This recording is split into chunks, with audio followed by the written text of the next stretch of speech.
Ladies and gentlemen, I'm Econ Sean, and today I'm doing a Cobalt Core tier list of all the characters in the game. I love this game. I played it for about 50 hours. I feel like I'm kind of at the tail end of my cycle. I, like with all good things, played like, the game's only been out for a couple weeks, but I played like 40 hours in the first week or so. So I've been playing a lot of this game. I have mostly all of the progress done. So as you can see here, most of the progress is done. There's a few things that I'm missing. In terms of my run history, I've been playing on hardest difficulty. I win a lot of my runs. I win a ton of my runs. For the logbook, you can see roughly the distribution of characters, including all the secret ones.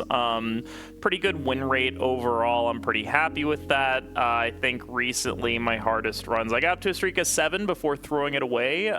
So that was kind of fun. But yeah, I played a lot of this game. I have a lot of thoughts on it. And so I wanted to do a tier list of all the characters. If you enjoyed this video, subscribe to the channel. I'll probably produce more roguelike content. I like games like this. It's fun. Strategy stuff is a fun time. So we are going to kick things off with our first character, Dizzy. Dizzy is a character that focuses on shielding, and shielding only basically has a couple of other mechanics. But I like Dizzy a lot. Let me show off some of the Dizzy cards. Dizzy cards tend to be a lot of shielding, so you get things like Acid Cannon, which do corrosion. Acid Cannon, completely insane, will carry a run by itself. Lots of cards that have shield symbols, but then you also get cool utility cards like EMP. Maybe one of the best cards in the game. EMP is insane. It's just a time walk that destroys your opponent's shields, which completely dumpsters some ships. You get some stuff with stun on it. But yeah, lots of stuff with shield.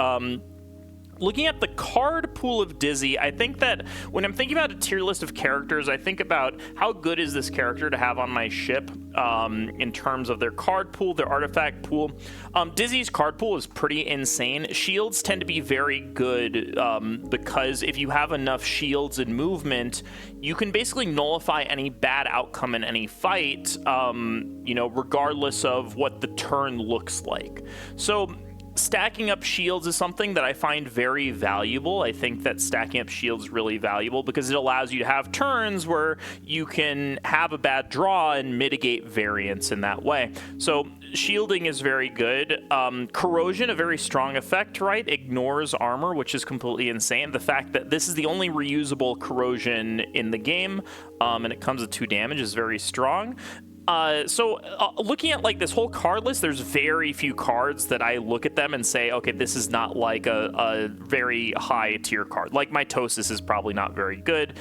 Turning your shield into temporary shield is like fine, but it's not amazing. But it exhausts, so like most of these cards are very good. I'd be happy to have a lot of these cards in my deck. Maybe Big Shield's not super great, but most of these cards I would love to have in my deck.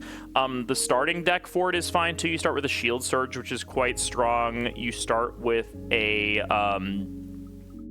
block shot, which is fine. In terms of artifacts that Dizzy gets, by the way, so the artifacts I don't have completely fully unlocked, but I assume I've seen all of them. I just haven't picked them for one reason or another, but I have a good enough feel for the artifacts. In terms of Dizzy specific artifacts, they tend to focus on shielding, which is fine. It's nothing crazy. Photon Condenser, which boosts Dizzy's attacks, quite good. Quite a good thing. There's a lot of things that are very weak in terms of Dizzy's attacks, and this makes them stronger while shielding you at the same time, which being able to attack and do a utility thing like shielding or moving is quite strong in this game. So I think that overall, Dizzy is quite good. Probably like a high A or a low S tier. I'm always very, very happy to have Dizzy in my deck. All the Dizzy cards are great with very few exceptions. You can always build a run around shielding. The stun utility is really good. So I would put Dizzy in about the A tier, I think. I think that's about where I would put Dizzy here. I think high A, maybe low S. I might move it up to low S eventually, but Dizzy's quite good. Next, we have Riggs, the gunman himself, the person with the gun, Riggs. I actually don't know the gender of any of these characters, but guy or girl, Riggs. So Riggs focuses on movement and card draw. And so a very common theme of all the cards, they all have a lot of movement on them, right? The movement symbol and some card draw on them as well.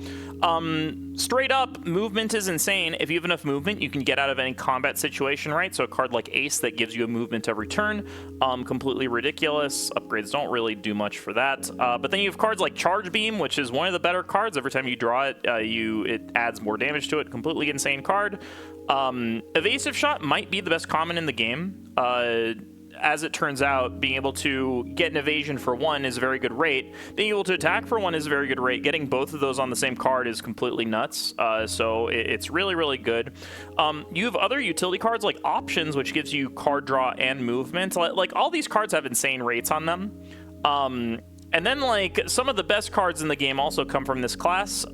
Think Selective Memory, which just lets you choose a card in your draw pile, gives you consistency to get your very powerful card out. One other thing I find in this game that's really good is you tend to get a couple cards that are very powerful in conjunction with one another that you kind of, because you will upgrade a card. Some of the cards, when upgraded, become very powerful, right?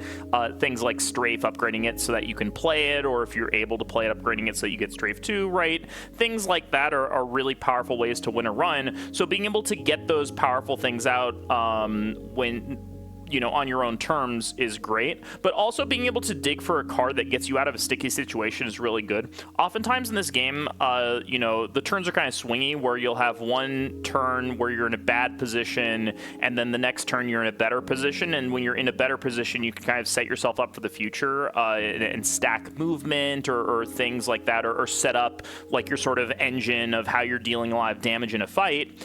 And so these kind of like crazy card draw cards allow you to do that. I think that like Riggs honestly has everything. Riggs has ways to win the game in terms of Charge Beam upgraded to make it 0, or the one that is single-use exhaust. All these Charge Beams are incredible. Hand Cannon is a really good way to deal damage. It basically has a minimum damage of like 4, which is a good rate by itself, but can go as high as 8 or 9. Then you have really good card draw spells Think Twice, Second Opinion, Select Memory. I do think Quick Thinking, since they've nerfed it so that it's no longer Pot of Greed, Quick Thinking is fine. It's good if you have a ton of energy and you need card draw, but I tend to find that in this game, you don't need card draw very much unless your deck is aimed at going infinite or you have a ton of energy floating around, which energy is a very valuable resource in this game. So it's better to just have cards like Strafe and play a Strafe, and then you can just spend the eternity building up movement, and then you can never get hit in a fight, and you kill your opponent because of the Strafe triggers. So honestly, the card draw that you do have is great. Prepare, I think, is fine. Even Options is incredible. It's just an incredible class. So many of these cards are S tier in terms of like their card placement. They can win you the game.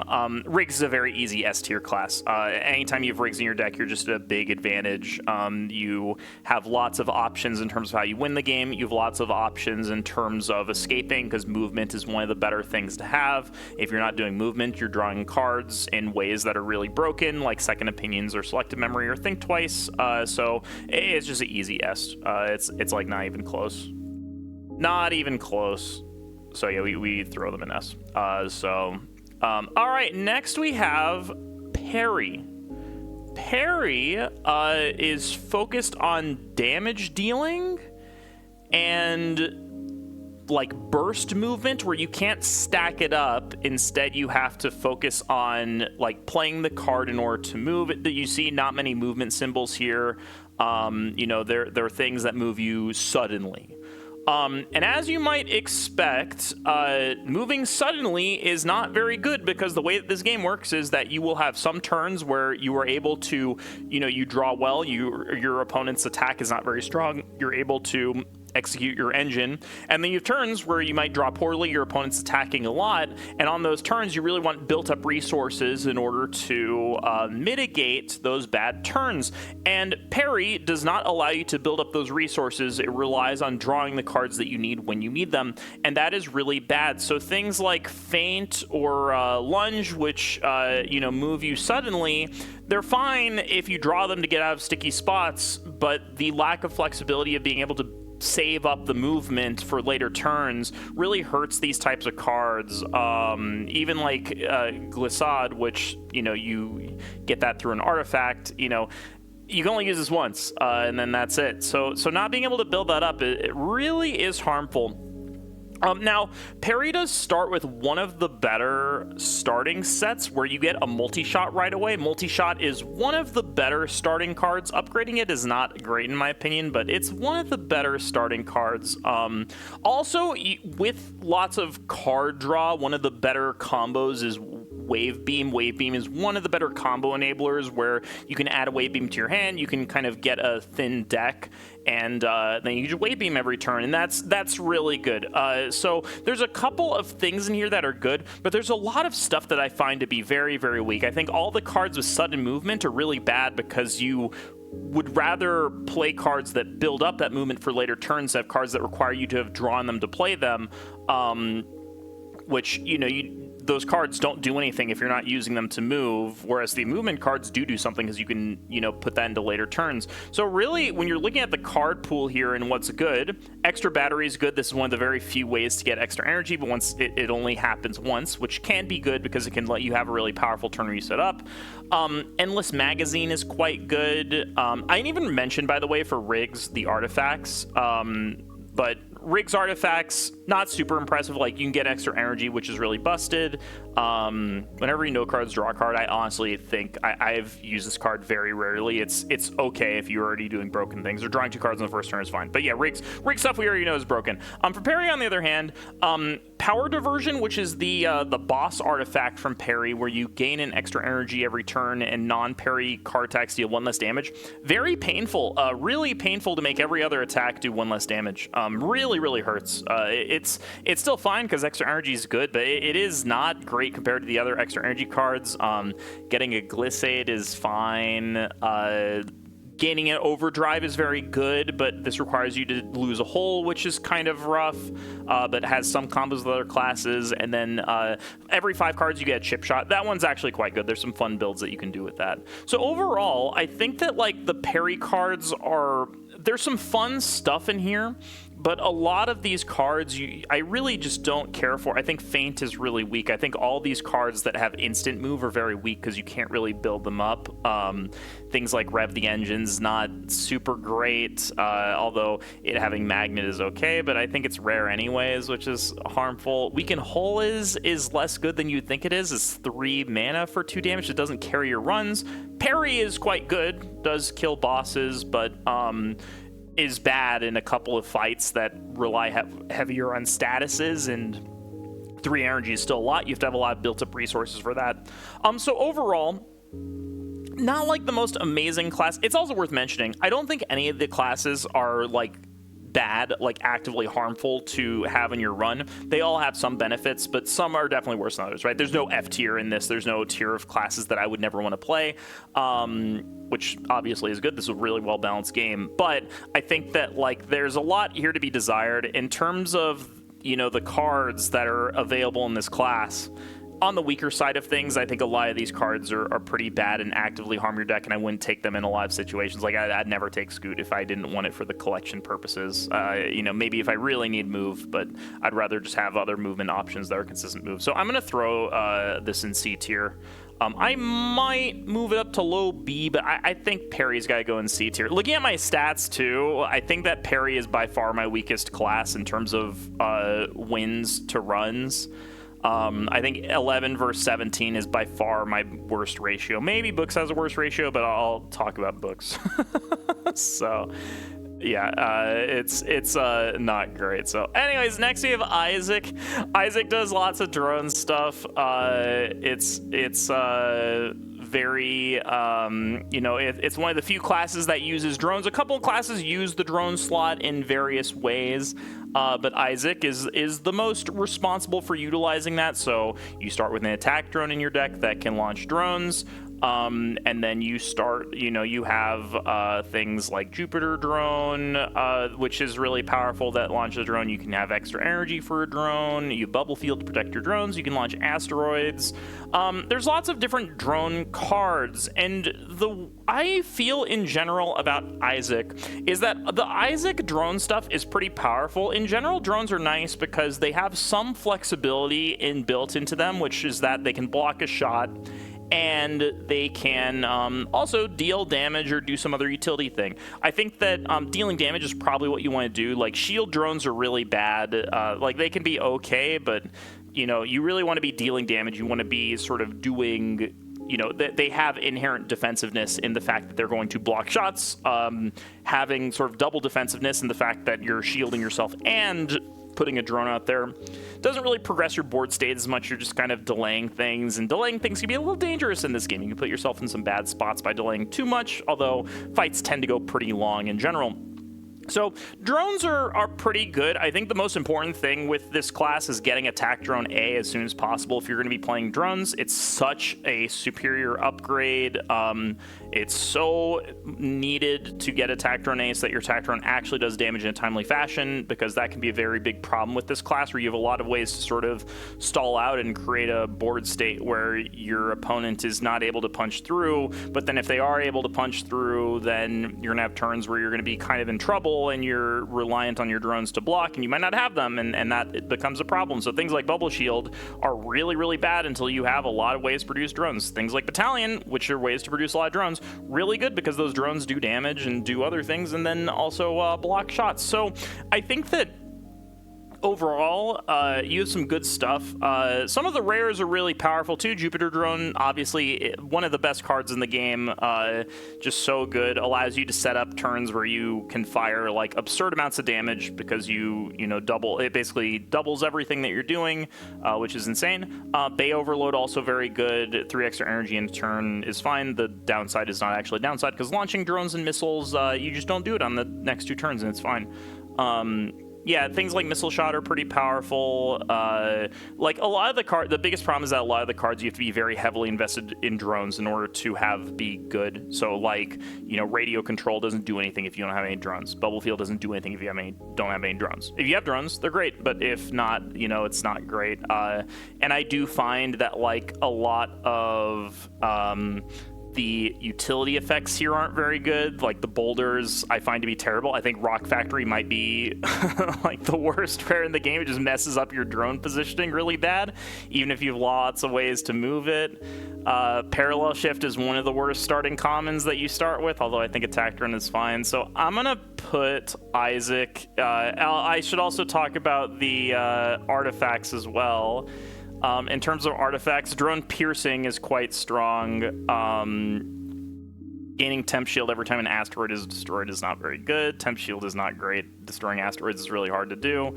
Every Isaac cards, gaining a bubble is good, and Drone Shift on the first turn is very, very strong. Drone Shift is almost as strong as Move in terms of the utility it gives you if you're playing lots of drones. So yeah, it's just, you have to kind of invest very heavily into Isaac if you're playing Isaac for Isaac to be successful. Otherwise, a lot of these cards don't do anything if you don't have any drones on the field, which is kind of rough. But there are, you know, lots of incentives to do that. The drones are very powerful if you can get enough of them. So I think that given that, I would put Isaac into the, like, a low B tier, definitely above Peri, because I think that Peri by themselves is not great without other classes. I think Isaac you can make work by themselves. I think low B is the best that I can do, but this, I don't know. This is about where I feel it's fine. So yeah, we'll put Isaac in low B for now. I might move them later on. So, all right, next we have Drake. I forgot their name for a second. Drake is responsible for lighting things on fire. Literally lights your ship on fire, but it has very powerful effects. Has super duper powerful effects. So with Drake cards, they tend to inflict burn on yourself. But they have really powerful effects. So you start with one of the best starting cards in the game, EMP Slug, which is just 2 for 3 damage and a stun, which is crazy. 3 damage and a stun for 2 is completely insane. 1 burn is not that bad. You can typically end the battle before you get 3 burn. And if you get burn, you know, you can make it go away with things that reduce burn, like Heat Sink. With this class, upgrading Heatsink to cost 0 immediately is completely insane. It makes like all of the synergies with this class, all the things that normally give you burn that are kind of tricky, things like Thermal Battery, which is like one of the most absurd cards in this game, but does have the downside of giving you burn. Upgrading this to cost 0 just completely negates that most of the time, because if you're cycling through your deck, which you can upgrade this to help you do, then you know, it makes it not do as much. You have things like Serenity, which you can upgrade to draw 3, which is really busted and just negates heat. Solar Flare is completely insane, just like negates your opponent's whole turn, only gives you 2 heat, so you don't even take a damage for it, which is absurd. Like, one of the better classes. I will also say this is one of the better classes if you're playing Cat to have access to, because a lot of the effects are very powerful, and taking 1 heat is not really that, it doesn't do anything. So yeah, a lot of really good cards here that just, like, they have downsides, like, okay, this card does 3 and gives your opponent armor, but you just don't have to play this until you're gonna kill your opponent. So really powerful attacks, powerful movement options, 1 for 2 movements, insane. Like, really powerful stuff here. I think the only thing that Drake is really missing is, I don't think Drake often carries a run by themselves. There's no cards here that you can carry a run with, like by themselves. Like a lot of other classes, like when you look at, you know, like Jupiter Drone will literally carry a run for you by itself when you get it. You don't have to do much effort to build around it. Going back to, like, Peri can kind of carry a run, but not really. Strafe can carry a run for you if you're able to get it out. You know, Hand Cannon can carry a run. All right, so there's lots of, like, things that are, like, the powerful thing that you're doing in each class. Doesn't really have that in Drake. You can From Hell's Heart with B, and that can be very good. Very risky, but very good, because this can do a stupid amount of damage if you go to 1 hole, and then, you know, you can deal like 11 damage or something like that with a 3-cost card. That's pretty insane. So From Hell's Heart B, I think, is quite good, but it requires some setup and is very risky, because if you set your health to 1, you're at high risk of dying, and if you get it, you know, 3 heat, it's really bad. Also, some of the cards that you get, any card that gives you 3 heat is just bad by itself. It's going to be bad. So things like Hot Compress, not good. It gives you 3 heat. Sure, it heals you 1, but, like, unless you have a combo with it and something else, it's not really good. So yeah, anything that gives you 3 heat, something like this is just bad. It's not worth it. But so there's a couple of stinkers in here. Freeze Dry, I don't get why this is a rare. But yeah, it's pretty good. Very, very good utility class. Very good in combination with other classes, because the effects here tend to supplement really well. Tends to deal a good amount of damage. Stunning is great. Just supplements other classes really well. Thermal Battery, really good for infinite combos. So I think that I would put this... Where would I put this? Uh-oh, I scrolled on accident. I told myself to not do that, and I did it. I think that I would put Drake. I definitely put Drake at the bottom of A tier. See, like, there's a separation between these two, but there's a separation between these two as well, between Riggs and Dizzy. Like, I think I'm gonna leave it like that. Maybe this is better. Maybe Drake is supposed to be high B. No, I think I'm going to put Drake in low A. I think I like Drake enough to put him in low A. I might change it later on, but... Anyways, next we have Max. Max is all about gambling with hand position and about... like, weird utility stuff is my best way of describing it, is weird utility stuff. So Max cards are things like, you start with Advent Deploy, play your leftmost card for free and exhausted.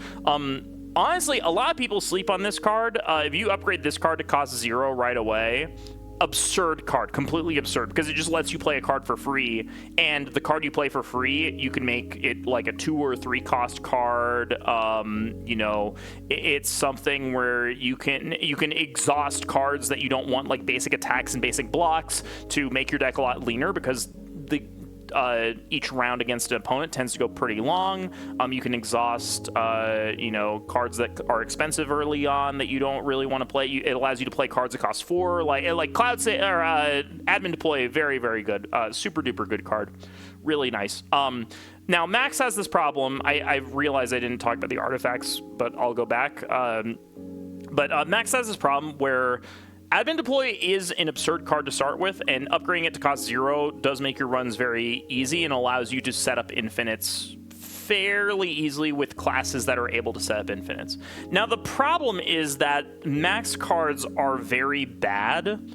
There's a lot of really, really, really bad cards in Max's deck. So, like, things like Dice Roll, which you discard 2 cards and deal 1, and you can play it as many times as you want to. It's not really good. It's not good. I mean, it's a 1 damage card that costs 0. That like you can't play this. Like, you're not gonna have that many cards in your hand to be able to play this. Like, it's not that good. Making a temp copy of your leftmost card, it's okay. It's like fine. Branch Prediction, swerving to the right, doesn't tend to be very good because the attacks go from left to right, so your opponent's first cannon probably is going to be the left cannon, and then you're going to swerve right into their, into where they're at. So Branch Prediction B is a lot better because it swerves you the correct direction, but then it costs 2 and it exhausts. So, like, there's a lot of cards like this that are really, really bad, that are very niche, and that don't really have a lot of power to them. Save State allows you to save your position of your ship and then teleport back to it at a later time, but then it exhausts afterward. You can only use it once, and then you have to, like, remember where you teleport to. I don't even think it saves it. So it's kind of annoying. I mean, even things that look really good, like Total Wipe Cache, which basically makes it so that you deal to your hand and gain temp shield to your hand and then discard your hand. It exhausts, first of all, so you can only play it once, and it's just a worse version of hand cannon, which already exists, because then you have to discard your hand. You can't even play anything afterwards. So, like, you're just doing, like, worse versions of what a lot of other classes are doing. I will say, there is a way that Max has to completely, like, destroy the game. Max does have one of the better combos, which is Clean Exhaust, which allows you to play any single-user exhaust cards for 0 energy after you play it. So if you can get this into play, and you start with Admin Deploy, so you should be able to play it, there's a lot of cards with exhaust, right? Like, any card with an ability is going to have exhaust on it. So all these 3 and 4 cost cards have exhaust. Things like Weaken Hull have exhaust, right? Wave Charge, Peri, all of these cards have exhaust. But then things like Strafe, which normally costs 4, having exhaust, it opens up a lot of really fun combos where you can just play cards with exhaust. But then also there is a card called Memory Leak where you can add a static noise to your draw pile.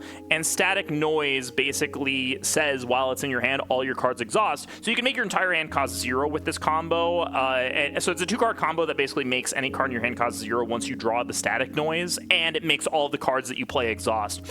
Very powerful, and so it's very good. I think that there's a couple of things in here to really like about Max. I like Max a lot better than Peri, but I think there's a lot more variance in the quality of the cards with Max. A lot of the cards are, like, really, really bad. Like, who wants to give a card retain? Who cares about that? 0-mana draw card, it's fine, it's whatever. System security's fine, I guess. Like, a lot of these cards are fine. Oh, Worm is terrible. It's like just in case card. Like, a lot of these cards are pretty niche and bad, but there is one combo that I like here. There's a couple of attacking cards that are okay, like Lazy Barrage is kind of fun. Math Max is okay. Drawing 10 cards is less useful than you would think it is, but it might have some fun combos like Dice Roll or something like that. And Rage is fine. Like there's a bunch of, like, mishmashy cards that supplement other classes, but it's a lot of them are very niche. A lot of them are super duper niche, and they're less useful than you think they're going to be. So overall, I think that I would put Max definitely in the, like, below Isaac. I think it's in the C tier above Peri. I think that Admin Deploy is so powerful. 0-mana Admin Deploy is so stupidly powerful. Like, even looking at my win rates Which, to be fair, it doesn't mean that much because I have played a lot on harder and then a lot on hardest. Most of my recent runs have been on hardest, but like all the cat runs have been on hardest. But like I have 8 wins over 11 runs versus 11 on 17. Like, you know, that's pretty significant in terms of my play experience says that admin deploy is very good. Like admin deploy, I think at 0 cost, it's almost always the first card I upgrade. It's very strong. So that alone, I think, is good. Looking at the artifacts too, we can look over the Drake artifacts because I forgot. Gaining an extra energy every turn, gaining heat is spooky. Overheating at 4 is great. Serenity is great. This card's bad. Yeah, Drake artifacts are not very good. They're not great. But Max, on the other hand, has really good artifacts too. So on the first turn of battle, you gain an extra card and draw one, gain an extra energy, draw a card. That's great. And then you can have a buoyant card where you just get to play. You get a card at the beginning of combat every turn. That's great. This card makes your cockpit empty. This is a rare one, I think. But yeah, this one's crazy. This is crazy. Making your cockpit empty is crazy. Drawing 1 less card per turn, but then getting 3 cards when you play a card the first 3 times a turn. Also very good. It basically just draws you 2 extra cards per turn without any real downside other than knowledge. Boost is an okay status. There's some fun things you can do with boost. Retain, who cares? But then safety lock I have to talk about specifically because this card allows you to create ridiculous cards. So this card says choose a card with exhaust in your deck and no longer exhausts. It's worth noting this effect goes through an upgrade. So if I have a card that is like the draw card exhaust card, so if I have something like this that draws a card of each color from the draw pile, I upgrade it so that it doesn't exhaust, and then I upgrade it to one of these two, then it's the upgrade version will still not exhaust. Very broken with Quick Thinking B. You can make Quick Thinking B just 0 mana draw 3. You can just make an Ancestral Recall. You can make a one thing that I've done is made Serenity B not exhaust, which is or Serenity A not not exhaust, and then upgrade to Serenity B, which is obviously a 0 mana draw 3 is just completely broken. So yeah, it's that artifact is completely busted too. I think the artifacts also push Max up a little bit. Maybe I'm putting Max in B tier. Maybe I'm going crazy. Maybe I'm going a little crazy. I feel bad putting Peri this low, but I think that Peri has some holes. I think I put Max in this tier. Will I put Max above Isaac? I don't think so. I think Isaac's a little better. Yeah, I think Isaac's a little better. I think people sleep on Max though, but Max is like has a lot of cards that are duds, but there's a couple of things that Max does that are very powerful. I'll leave Max in B. Yeah, I'll change my mind later. Anyways, next we have Books. Books is the first unlockable character of 2. You get Books eventually through playing the game, and Books cards are focused on generating shards and then using those shards to do very cool, diverse, and powerful effects. Books is my favorite class in the game. I love this play style of just generating shards and then doing crazy stuff with them. Books infinites are very, very fun. You can do lots of infinites with Books where you basically generate a bunch of crystal shards, which there's a few ways of one thing I wish there were a few more ways of generating crystal shards, but I think the Books artifacts do a good job of giving you lots of crystal shards. If you look at all the Books ones, there is this one is insane that it lets you double a 0 cost card every single turn. That one's crazy. Works really well with Books, obviously geodes or whatever. Holding one more shard is very good. I wish it were 2 more, but I understand 1 extra shard is still pretty powerful. First time you play Crystal Shard, you gain a temp shield, whatever. Fill your shard to max to start combat. That's very good. And then Grimoire lets you start with a Crystal Shard. All these are very good. Just let you stack up more shards and synergize with that. When you're playing with Books, one thing that I do find is that you have to go kind of in on Books for Books to do anything. You really want a critical mass of ways of generating crystal shards, and then you typically will be able to find something to do with them. I mean, so like there's some powerful things to do with crystal shards, things like bloodstone bolts. I've had a bloodstone bolt run before, very, very strong to just, you know, deal 3 damage for 0. Completely insane. That's completely insane. You just have to have enough shards in your deck and then it's free, which is nuts. Returning all your 0-cost cards to your hand. This card is such an insane combo enabler for so many things. You can upgrade it either to have like a burst thing where you return all your cards once, which works really well with the crystal shards, right? If you have like 5 crystal shards in your graveyard and you use this, then it just becomes a draw 5 basically when you use it and gain 5 crystals, which allows you to do other things. So one of my favorite things to do is that plus Magi Battery to get a bunch of crystals, you know, and you can use draw cards too, and you can create an infinite combo with that if you get enough crystal shards in your deck, which is doable, although it's hard because like this card is rare that gains a non-temp crystal shard, so it can be kind of hard to get enough crystal shards in your deck, but it's definitely doable to get your deck thin enough and do that. But even if you're not doing the broken stuff, there's still stuff to do with crystal shards that are very good. Zircon Zip, insane card. It just gives you 3 move for 1 if you have enough crystal shards in your deck, which is obviously insane. Even getting, you know, 1 move and 1 instant move to the right or left for 1 because this card flips, pretty insane. Pretty good. Overflowing power, really good thing to do with crystal shards. Gaining a power drive, really good way to cascade that into something more powerful. So there's stuff to do with crystal shards that is like really good. Even gaining block is like okay.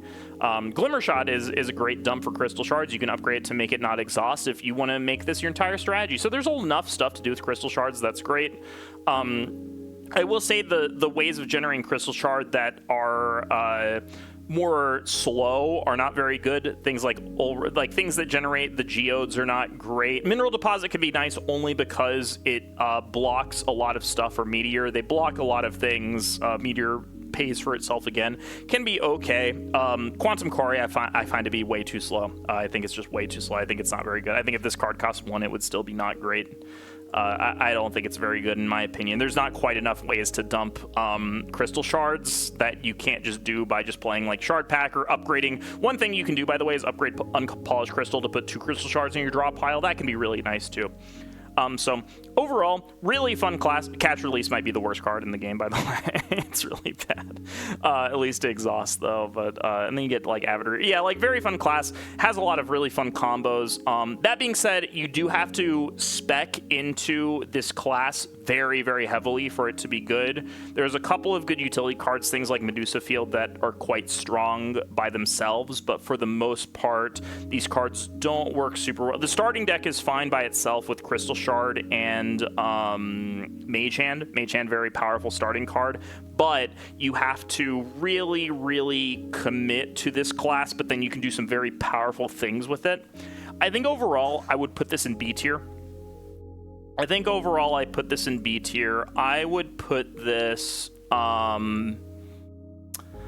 think that the synergies are so nice. I would put it above Isaac. I'm putting Max above Isaac. I'm putting Max above Isaac. I think I can't, in good conscience, put Max below Isaac, given all the things that I talked about. I think Max does 2 powerful things, but I think Books above Max, because Books has so many cool synergies, so many fun things you can do with Books, mainly just for the fun factor. I think Books is great. I love Books a lot. Kind of hard to play, but very, very fun. All right, lastly, we have cat.exe, which is the last hidden character that you unlock, and cat.exe focuses on pulling mechanics from all the other cards' classes. So yeah, you unlock this after getting every single memory, getting the true ending, and cat.exe is very, very fun. There are a lot of really cool things. You start with 2 random cards that pull from other classes. I don't know how these are determined. You can't get the one that adds cat cards, but I definitely have gotten like the other ones. I don't think you can get classes that you rolled maybe, but I'm not 100% sure. But this is very fun. You would think that like it's not very good because typically you want to like, you know, have synergies, and a lot of the synergies are class based. But as it turns out, like taking a random Drake card for a combat is pretty good when you get like 2 move and a heat. that's pretty good. Or getting like a stun and you know, heat, like that's all pretty good. A couple of these are worse than others. Like Isaac cards tend to be pretty bad to pull from, because like drone shift is pretty bad unless you have ways to use drones. Max cards are pretty bad because they're a little niche. But other than that, like a lot of the other cards are the other ones that pull from other classes are pretty good. Additionally, you have like kind of jack of all trades cards. Literally, there's a card called Jack of all Trades that just lets you attack, shield, and move, which is insane. It's insane. It's worth 2. You can upgrade it to shield 2 and move 2, which is insane, or you can upgrade it to do a little bit of literally everything, which is great. I love looking at this card. It makes me very happy to look at. It's really cool. So yeah, there's a lot of powerful stuff. You do have ways of just carrying your run by its own. Prism is insane. Attacking for 1 damage for each color card in your hand is completely nuts. You don't even have to upgrade it. You can upgrade to draw 1 if you want to, but by itself it's busted. Temporal Anomaly can just upgrade to be 2 for 7. Which is insane. You could upgrade to draw 3 and then make your cat missing for 2 turns. It's pretty busted. There's other stuff in here that's like kind of whatever. Like adaptability is not very good. Iframe's not very good. But overall, like these sort of like cards that do everything are insane. The cards that, you know, deal damage for like the carry cards in this class are very good. Overall, just really good all-around class. Also very fun to play. Has kind of a unique play style. You can't really get like anything, you know, super combo-y going, but like you can typically get some good stuff going. And with books, the book stuff too is fun because books has one of the only ways of you can get shards permanently off this card if you get the one that lets you heal and add a permanent shard to your deck. So books EXE is like quite good. For the artifacts for Cat are also really, really good. So this is the rare one, the boss artifact one, where you can choose a temporary card in your deck to become permanent. With books, this is completely insane because you can literally just add a crystal shard to your deck every single turn, which is obviously, or every single combat, which is completely busted. But even without that, I think this is like quite strong. Just allows you to, you know, get permanent cards that are nice, that are good, that support your deck, but obviously insane with books. First time you gain a temporary card, gain 1 energy is kind of whatever. There's a common artifact that gives you an energy at the start of your first turn. That's basically this. Basic cards do 1 more damage. That's also not great, but it's better than you think it is. I had a run with this recently where you can just upgrade your basic shots to do 0, and then it's kind of fun. And then gaining an energy if you started the last turn with 0 energy, it's kind of whatever. So, like, the cat artifacts are not great. The summon control is very fun, but they're not, like, amazing artifacts by any means. But I do think that the play style is fun. I think, like, Jack of all trades defensive mode. AI overflow, also insane to draw every cat card in your draw pile to get them all out of your deck, because it counts the basic cards as well, so it just gets them all out of your deck when you play this. There's some really busted stuff in here, and it's nice to complement a lot of other classes and complement other broken stuff that you're doing. I think that overall, in terms of where I would rank Cat, I think that I would put Cat in A tier. I think I would put it above Drake. I'm gonna look at Drake one more time. I'm gonna glance at the Drake stuff one more time. I just want to make sure. So I think that Drake and Cat do very similar things, or they're kind of supplementing things. But yeah, Drake has a couple stinkers that Cat doesn't have. Like Pillage and Plunder is not great. From Hell's Heart is not like incredible, but you've a lot of, yeah, looking at it more, the more I look at this, the more I feel like Drake should maybe be lower, but the starting deck is so, the EMP slug's so good. Yeah, I think I like this. I think that I definitely like Cat in A tier. Definitely Cat above Drake. Yeah, I think I like this, and I think Drake is a little bit better than the stuff in B tier. And Peri in C feels really sad. I don't think I anticipated, like, when I first started this game that Peri would be in C because multi-shot is so good. But the more that I play, the more that, like, all of Peri's stuff just doesn't really... I don't know, it's not really that good compared to everything else, looking at everything. All the instant move stuff is really bad. The only thing that Peri really has going for it is like the endless magazine stuff. Like that's really it. Like the wave beam, endless magazine stuff. Like table flip is like not great. Weaken hole is not great. Power play is not great. Front-loaded blast is only good if you have the artifact that says when you have no cards in your hand, you draw a card. Like, Flux is bad. Yeah, I don't know. The more I look at it, the more, like, it feels fine when you play Peri. It just isn't quite as powerful as the other stuff that you could be doing, if that makes sense. And I think that my logbook kind of reflects that, you know, Peri, like, I did play with Peri a lot at the start, you know, which kind of impacts things, but still, I think, you know, it's, I think it's reflective of that. So I think that's where my tier list is gonna leave. I think that's it. That looks good to me. I think very Riggs easily the best. Dizzy also very good. Yeah, then Cat, then Drake. Yeah, Books, Max, Isaac, all in a tier, and then Peri at the bottom. Yeah, that seems pretty good to me. I think that seems pretty good. So anyways, that's my tier list. Hopefully that gave you some insight into how I play the game. Hopefully that gave you some helpful things. Hopefully, do you agree or disagree? Write in the comments below. Is there something I said that's egregious? Is there something I said that you want a plus to? Write that in the comments below. Thank you so much for watching this video. I'll probably play some more Cobalt Core on stream sometime. You know, I gotta unlock everything at some point. Maybe I'll do some hardest streaks. So yeah, very fun tier list. Maybe I'll do more tier lists in the future for this game. Anyways, bye. Have a good one. I hope everyone has a good one. Bye, everyone.